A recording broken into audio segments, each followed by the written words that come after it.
We are delighted to welcome an NBA champion, Kevin Love of Miami, good enough to spend a few minutes for us as he gets set for tonight's critical Game 4. Kevin, thank you for making this time. How would you describe your team's mindset going into this game tonight? We feel good. We've been resilient these entire playoffs, played some very tough teams, but obviously with Denver, as you guys have seen, they pose so many problems for really everyone in the league. They've been a top team. Obviously, they have a two-time MVP. They have Jamal Murray. Those are the two heads of the snake. But they have a lot of size.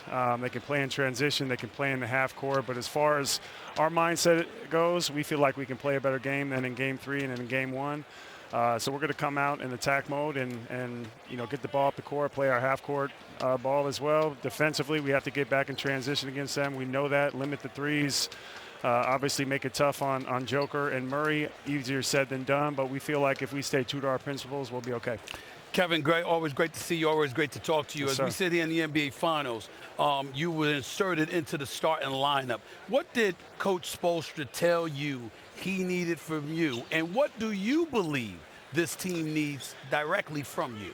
It was Wilbon the night before, actually. He knows it. He saw me. He said, hey, we might see some Kevin Love tomorrow. He was right. So I think it was just getting out there, spacing the floor, letting Bam and Jimmy do their work, making those guys' lives easier. I feel like that's what I was brought here to do. And if I get some of those threes that help space the floor, then that's even better.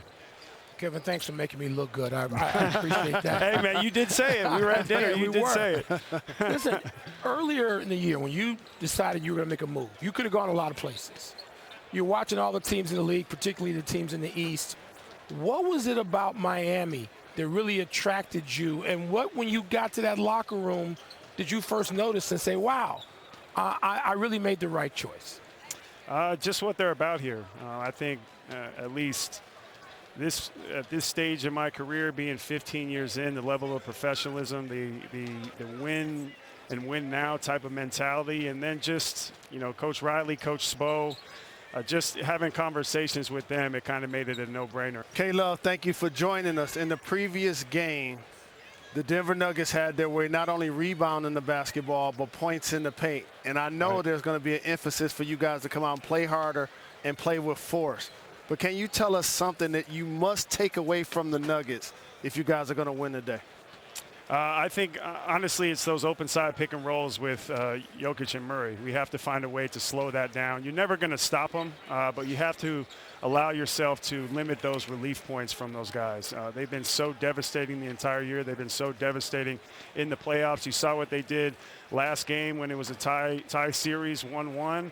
Came out and played a phenomenal game. So just slowing them down, throwing different bodies at them, and making it tough for them is, I don't know if that's the right thing to say, because they play at their own pace. When they're out there together and they're feeling good, they have such a rhythm between the two of them and a cohesiveness. But we feel like if we throw different defenders, different size at them, that we'll give them different looks and make it tough on them. Thank you for watching ESPN on YouTube. For live streaming sports and premium content, subscribe to ESPN+.